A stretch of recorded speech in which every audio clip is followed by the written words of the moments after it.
Recording back on. Now, I'm thinking many of you are watching the recording because you had trouble accessing the class. I'm very sorry about that. I'm not quite sure what went wrong, but I'll figure it out so that it doesn't happen again.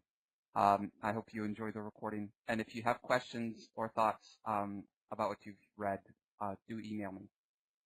Okay, so let me take a look at what Sigourney, Lydia, and Arya, what you've put down for your reactions and highlights to chapters 1 through 3 of Q for Treason.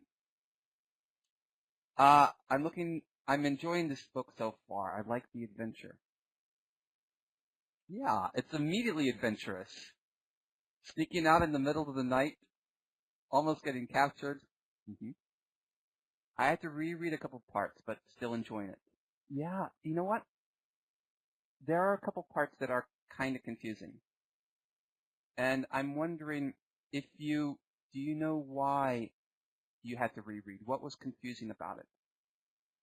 Was it that there are a lot of challenging place names that you've never heard of before that are just thrown at you? And a lot of names of characters, too. So much at once, right? And then also I think something else is challenging is we just dive right into the story. We don't get any background on who these characters are. I don't remember hearing the main character's name until about 10, 15 pages into the story. So we just dive right into the story. We don't know who Tom is. I don't think we know who the father is. Did anybody catch the father's name? I don't remember his name. I don't think it was mentioned. So we're just thrown into the middle of the river of the story and expected to swim. And that can be challenging. But I think as we've gotten into chapter 3, we're starting to be able to swim. We know more clearly who we're rooting for and who the antagonist is. So Peter and Sir Philip. All right.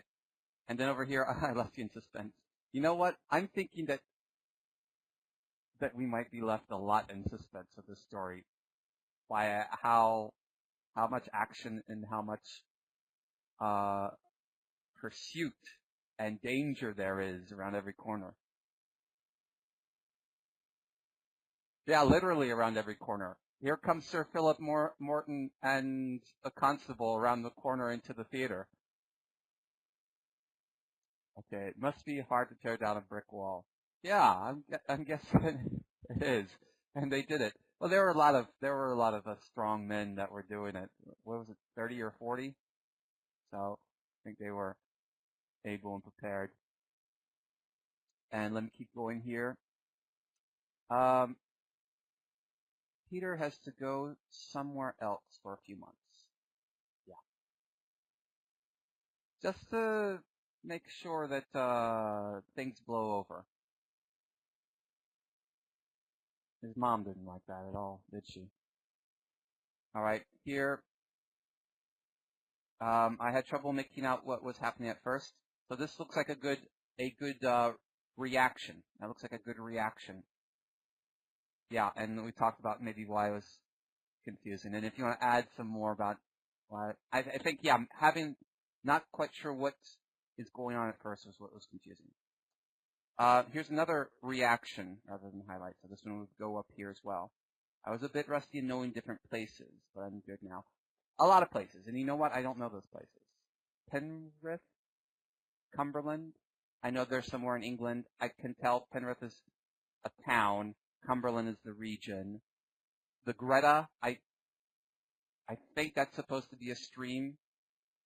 And if they come back up, if those place names come back up, then we'll pay closer attention to them. But there were a lot of them all at once. All right. How daring for Peter to throw the rock. Ooh. It was, wasn't it? I wonder whether he was. Did he see Sir Philip, and was he aiming at Sir Philip? Remember that part? Was he aiming at Sir Philip? Did he know that he was throwing the rock at Sir Philip? think he did, right? I think so.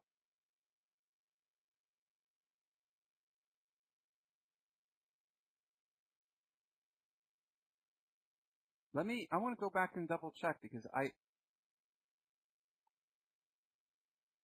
want to make sure about that.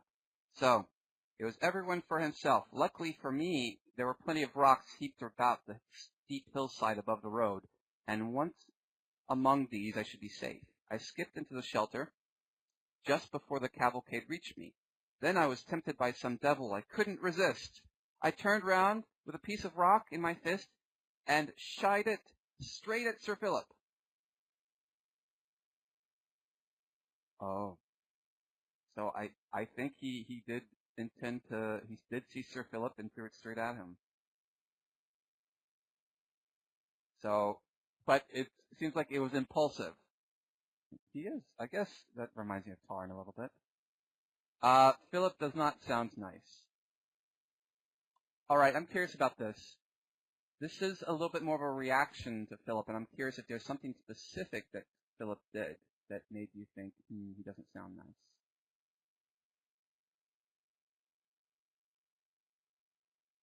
Because a lot of the things he's doing are justified, right? Men are tearing down his wall. And this boy threw a rock at him. So I'm curious, what is it that, I think I agree with you. I don't think he sounds nice, but what is it that tells us that he doesn't sound really nice? Anybody have an idea? Feedback loop here.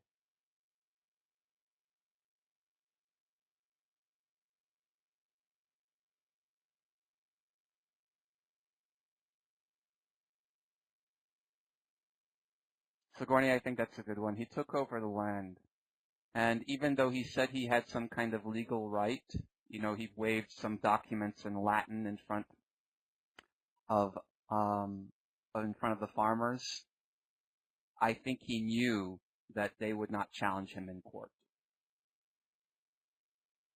So it seems like he took over that land knowing that he could get away with it. And I think that's a big thing that's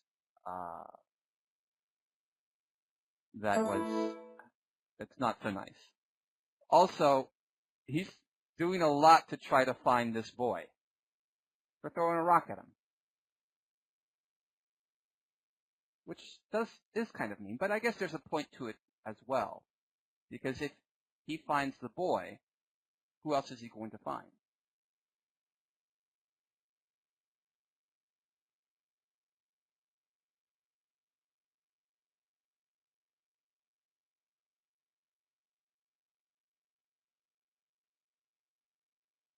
Right? The Wall Destroyers, because then he could question the boy and ask him, and the police can question the boy.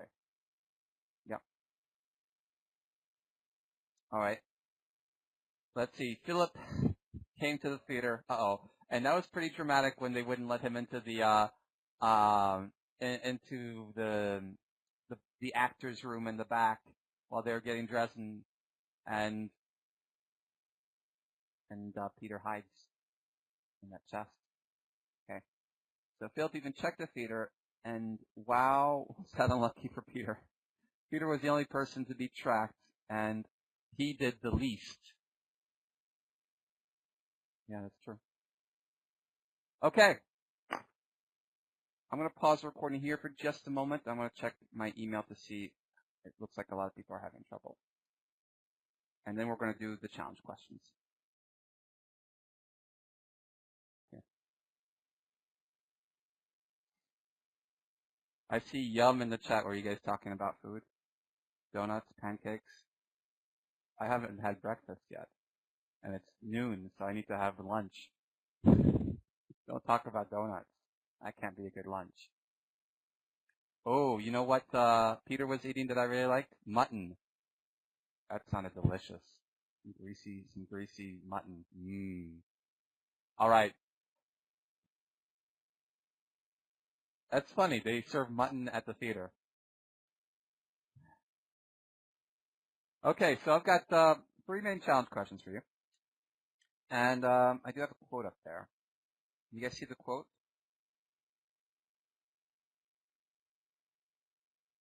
So the quote says, "I'd always wanted to see the outside world. I'd always wanted adventure. And now I was going to get it with a vengeance." Who says that quote?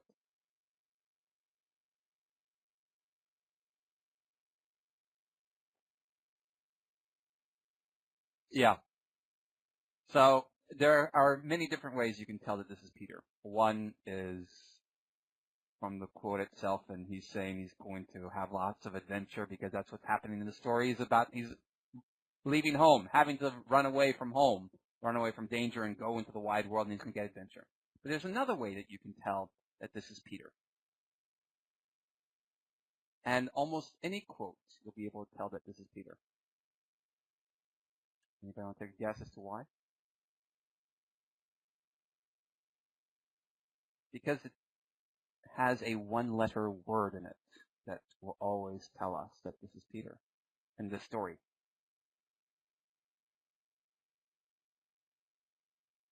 Who's the I? The whole story, if you notice, has been told by Peter, right?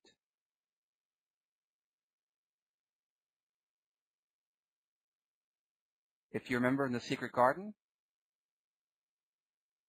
there's only one chapter that where the story was told from a character's perspective. The chapter with the robin, and the robin was describing and telling the story.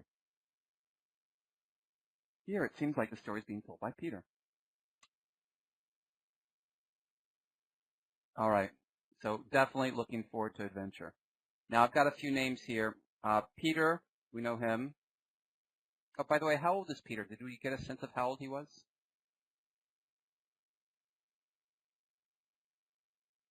Yeah, is Arya right there?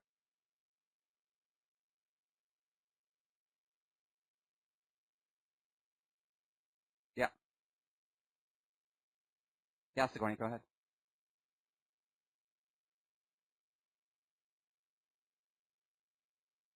Okay, yeah, I'd forgotten about that. So Tom, his older brother, is 16. Thanks for, so just a couple years older, not too much older. And then there's Sir Philip Morton. We know the new lord of the land who's come in and who's raised taxes and who's built a wall. And then Nathaniel, do you remember who Nathaniel is?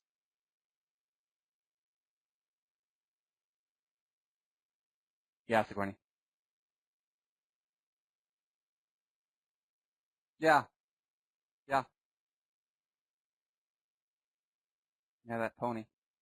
Of course, Nathaniel couldn't go with Peter. And then Tam Burney. I'm sorry, Tarn Burney.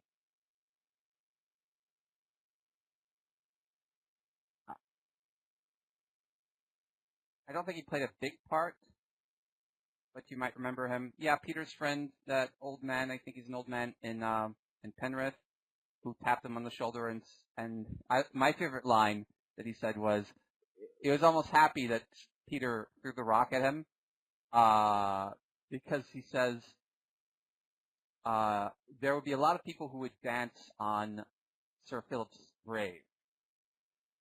So it seems like Peter would have a lot of friends because of what he did.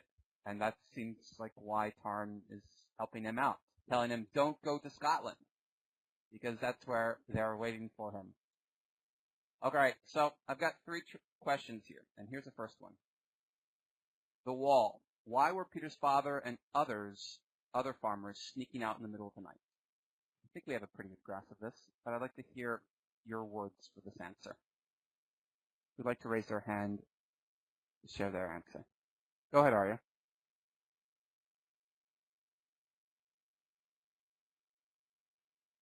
And can you elaborate a little bit more?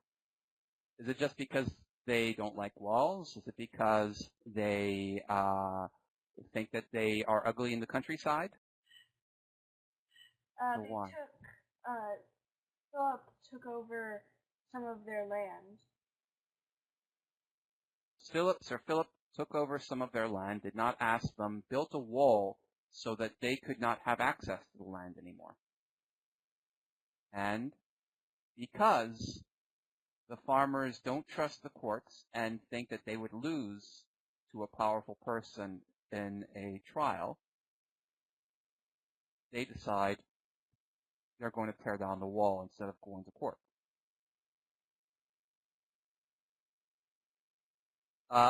You know what my favorite part is? When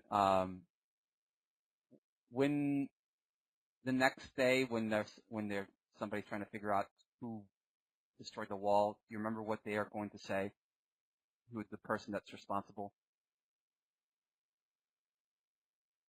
So they say something. Yeah, Sigourney, go ahead. Yeah, yeah. It wasn't human hand. It was the devil's work that destroyed this wall. All right. Next question. Number 2. The green cap.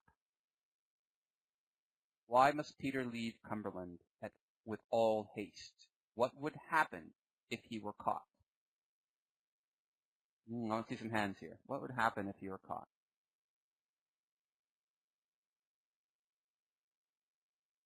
And Lydia, did you get this?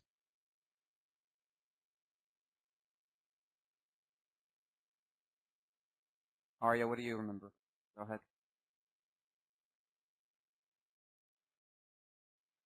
He would be interrogated and then tortured. Interrogated, then tortured. It's funny that Peter thought, well, I probably won't be hanged. But I read some description of what would probably happen to him. You guys want to hear what would probably happen to him if he were caught?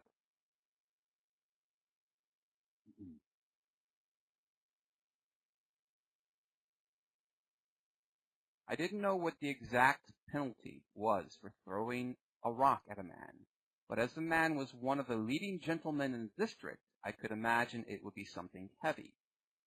If it wasn't hanging, it might be prison, with possibly ear cropping, or nose slitting, or flogging into the bargain. Ear cropping, nose slitting, flogging. Ugh. Yeah. Okay. And the chief witnesses would all be Sir Philip's men, who would be ready to swear to anything their master said. All right. So that's the first part, the thing that would happen to Peter. Second part is, it's not just Peter that's in danger. It's his family. Because who would be maybe in even more trouble than him if Peter were caught?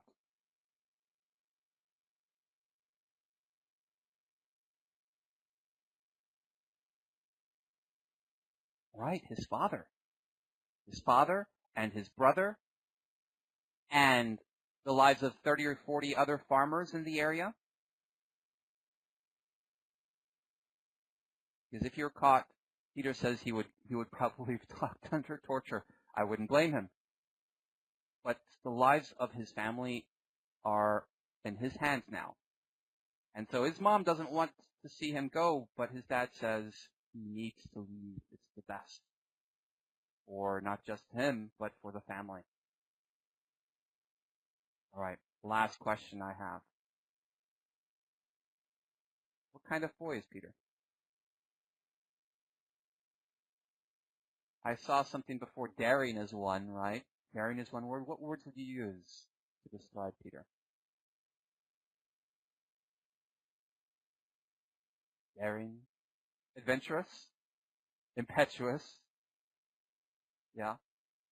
You know something that surprised me too? He goes to school, and is he a good student? Definitely adventurous, Sigourney.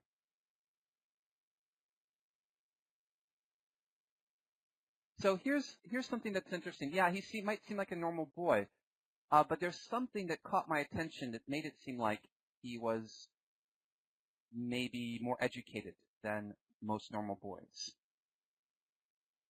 He said that there are only a few students that were older than him in the class, in the school. just a few. And those few that were older than him were going to go to the university in Oxford. And today, Oxford is one of the most prestigious universities in the world. And back in this time period, it was one of the only universities in the world. So if the students that are older than him are going to go to Oxford, and there isn't anybody else that's older than him, that means he's already really bright to be in school until he's 14. Most children did not go to school at this time period until they were 14. Now the second thing is that he has an option to go to Oxford too, but he hasn't made up his mind. So it sounds like he's not just adventurous, but also really bright and knowledgeable, educated. That's interesting, Arya, and I'm wondering if there's any information in that other book about education at this time period. Okay, so I've got a super challenge to follow up here, and this is something that I like to do all the time. So does Peter remind you of any other characters we've read about?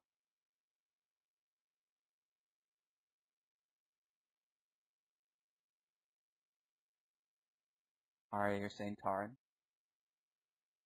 Definitely. Sigourney, why do you think Taran? What is it about Taran that Peter reminds you?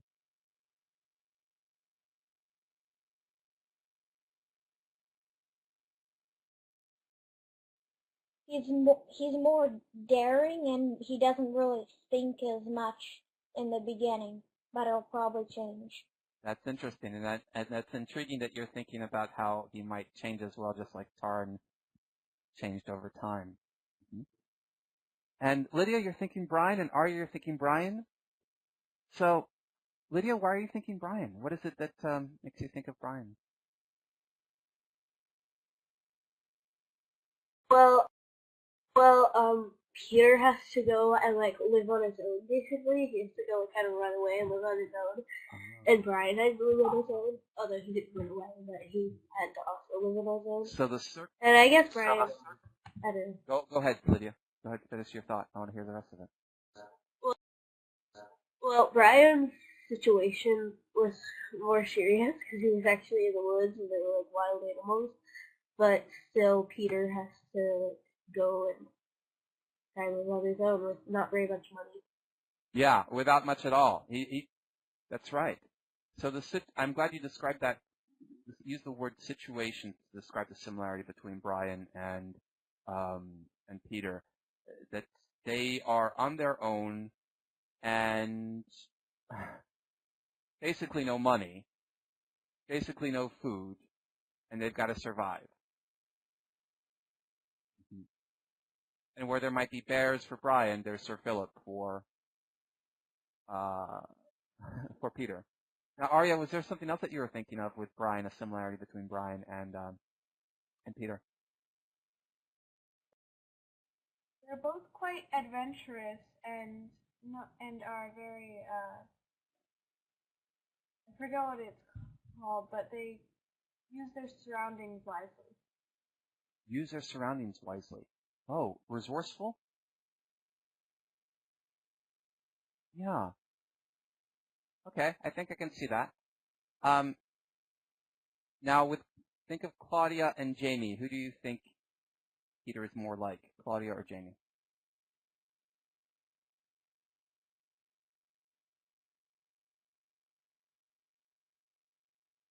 Yeah, Arya, I'm thinking Jamie as well. If Peter were to run away from home, he would probably want to run away to Central Park rather than the Met. But he is educated too, so maybe the Met would interest him. All right, everybody. So, your homework is to read chapters 4 through 6. 4, 5, and 6 for Friday. Chapters 4 through 6 for Friday. And if you're watching the recording, as I said, I'm sorry you couldn't make it to class. We'll figure that out. But hopefully I'll see you on Friday. And if you have any questions or thoughts, do send me an email. All right, everybody. I'll talk to you guys on Friday. Oh, and yeah, Sigourney, your book hasn't come in yet. Do you know when you're going to get it?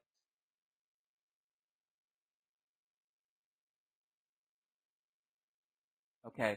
So if you do get it, let me know. I think I'll be able to put together the chapter. I've got to cut and paste and do some things, and I'll try to do that by tonight. But if you do get it, would you or your mom send me an email to let me know? But otherwise, I'll try it tonight, or if not tonight, tomorrow morning. All right, everybody. I'll talk to you later. Bye-bye.